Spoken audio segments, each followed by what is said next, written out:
Dietary supplements and kidney stones, ये एक बहुत कॉमन क्वेश्चन है। बहुत सारे पेशेंट्स मेरे से पूछते हैं कि डॉक्टर साहब, किडनी स्टोन अगर है तो क्या हम डाइटरी सप्लीमेंट्स ले सकते हैं? डाइटरी सप्लीमेंट्स यानी कि वाइटामिन्स, प्रोटीन सप्लीमेंट्स और बहुत सारी चीज़ें आती हैं मार्केट में।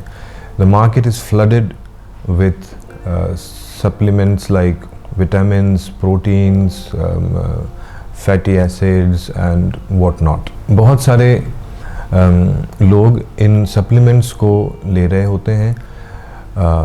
सम people are taking it for body building purpose, some are taking it because they are in sports, they need more energy. कुछ लोग ब्यूटी पर्पज़ के लिए ले रहे होते हैं, कुछ लोग बोन हेल्थ के लिए ले रहे होते हैं और कुछ लोग ऐसे ही ले रहे होते हैं। आई वुड से natural diet, a balance diet is the best diet for you. किसी सप्लीमेंट की ज़रूरत नहीं है अगर आप अपना जो डाइट है उसको बैलेंस रखते हैं, जिसमें हर तरह की चीज़ होती है। Carbohydrate, that means sugar, fat, vegetables, fruit, protein.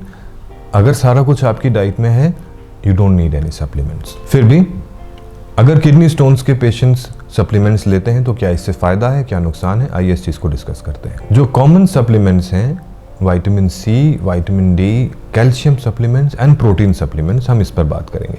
इसके अलावा भी लोग बहुत सारे विटामिन सप्लीमेंट्स जैसे विटामिन ई और ये सारा कुछ ले रहे हैं, पर सबसे कॉमन ये सप्लीमेंट्स हैं जो कि कई बार भारी मात्रा में लंबे समय तक लोग कंज्यूम करते हैं। नेचुरल कैल्शियम आपकी डाइट में किडनी स्टोन्स प्रिवेंट करता है। जब यही कैल्शियम हम सप्लीमेंट यानी गोली की तरह पे लेते हैं, इस कैल्शियम को बॉडी बड़ा डिफरेंटली हैंडल करती है और जिन्हें किडनी स्टोन पहले से है या पहले था, उनमें किडनी स्टोन्स बनने का रिस्क बढ़ जाता है। सो किसी भी मरीज़ को जिसे किडनी स्टोन है, डाइटरी कैल्शियम सप्लीमेंट या विटामिन डी सप्लीमेंट, इन दोनों से स्टोन्स बनने का रिस्क बढ़ता है। तो आपको अपने डॉक्टर से ये पूछना पड़ेगा, जिसने भी प्रिस्क्राइब किया है। सपोज़ जैसे ओल्ड एज मेनोपॉजल लेडीज़ में बोन हेल्थ के लिए कैल्शियम और विटामिन डी सप्लीमेंट एडवाइस किया जाता है। अगर बोन हेल्थ के लिए कैल्शियम या विटामिन डी प्रिस्क्राइब किया गया है तो वो आपको लेना पड़ेगा, क्योंकि उससे फ्रैक्चर्स के रिस्क कम हो जाते हैं। But at the same time kidney stones भी हैं, तो फिर हमें यूरोलॉजिस्ट के साथ बैठ के डिस्कस करना पड़ेगा कि how can you monitor the risk of kidney stone formation. उसके कुछ छोटे मोटे टेस्ट होते हैं यूरिन में, एंड वी कीप एन आई कि आपका विटामिन डी लेवल कितना चल रहा है। हम बिना मॉनिटर किए विटामिन डी और कैल्शियम सप्लीमेंट लॉन्ग टाइम तक नहीं ले सकते हैं। सो लेना अगर ज़रूरी है तो सप्लीमेंट्स लेने हैं। हाँ, मॉनिटर करना पड़ेगा ब्लड लेवल्स और कभी कभी यूरिन लेवल्स। इसी तरह विटामिन सी, लोगों ने कोरोना टाइम में बहुत ज़्यादा खाया है इम्यूनिटी बूस्ट करने के लिए। नेचुरल विटामिन सी आप अपनी डाइट में एम्पल अमाउंट में कंज्यूम कर सकते हैं। अगर आप नींबू, ऑरेंज और इस तरह के जो दूसरे नेचुरल सोर्सेज हैं वो कंज्यूम करते हैं, you will get the required amount from your diet. Vitamin C की सप्लीमेंट्स की आमतौर पर जनरल पब्लिक को ज़रूरत नहीं पड़ती है। It can be given as a treatment, अगर वूंड हीलिंग या किसी और पर्पज़ के लिए डॉक्टर प्रिस्क्राइब करता है, that's okay. But otherwise routine life में इसके सप्लीमेंट्स की ज़रूरत नहीं होती है। आपको अगर इम्यूनिटी बढ़ानी है, you know that the immunity will improve if you take a good sleep, if you keep your stress and anxiety under control, if you take a balanced diet and if you exercise regularly. गोलियां खाने से immunity नहीं improve होती, ये हम सब जानते हैं।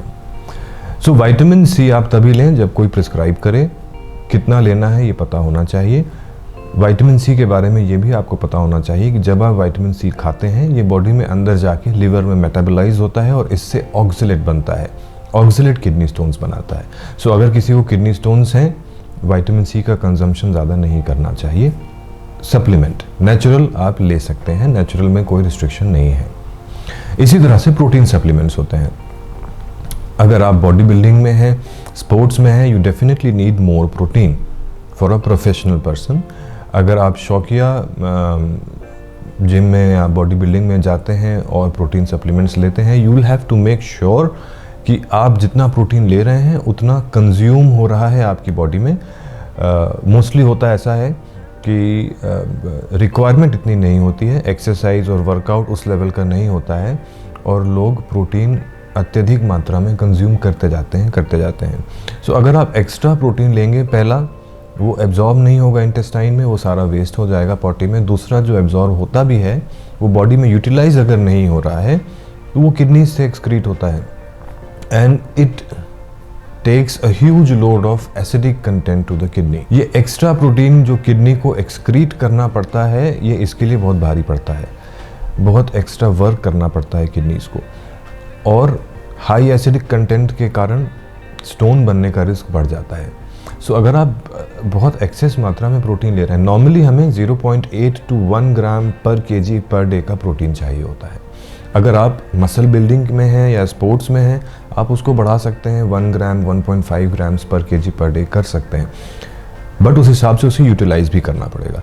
इससे ज़्यादा प्रोटीन लेना है then you will need a professional guidance. And I would say अगर आप प्रोफेशनली स्पोर्ट्स में हैं, बॉडी बिल्डिंग में है, पावर लिफ्टिंग में है, तब तो इन सब चीज़ों में जाना है।